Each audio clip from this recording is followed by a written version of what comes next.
Hello mga ka-Simple Life, ipapakita namin sa inyo kung paano namin in-install ng asawa ko yung house number signage na nabili namin sa Shopee. Wow!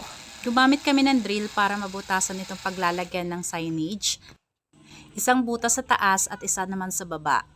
Nung na-order namin to sa Shopee, walang instruction na nakalagay kaya talagang self-installation lang to and first time lang gumamit ng drill ng asawa ko. Pagkalagay ng dalawang butas dito, inilagay na namin yung stoke screw.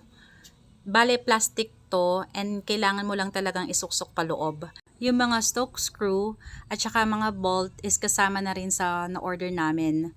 Ang sunod namin ginawa is inalis lang namin yung papel na nakalagay dito sa plate. Ang napili naming color is black and gray.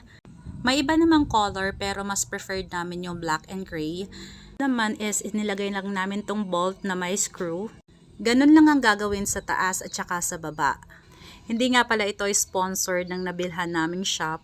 So pinapakita lang namin kung paano talaga namin to in-install. Bale double plate to. Yung una is yung black na plain sa likod at ilalagay naman namin ito yung pinaka may number signage. Same lang no black plate, ito namang isa is may papel din so ni-remove lang namin siya. Bale ito nga palang mga plate nito is acrylic. Ang size niya is 5 inches by 9 inches. Nabili namin siya sa Shopee ng worth 250 pesos. Wow! May free shipping voucher din naman ako kaya nakatipid rin ako. Mas maganda kasi na may gantong house number signage lalo na pag mahiling magpa-deliver. So hindi na maliligaw yung mga riders na naghahanap ng bahay nyo. Pagkalagay ng plate, nilagay lang namin yung pinaka last na bolt na i-screw lang siya. Napakadali talagang i-install nito. Importante lang talaga na may drill kasi yun yung first step, kailangan talagang mabutasan yung posteng paglalagyan mo. Make sure lang ng asawa ko na mahigpit yung pagkakascrew nito para hindi siya matanggal. There you go. Ganun lang talaga kasimple ang pag-i-install nitong house number signage.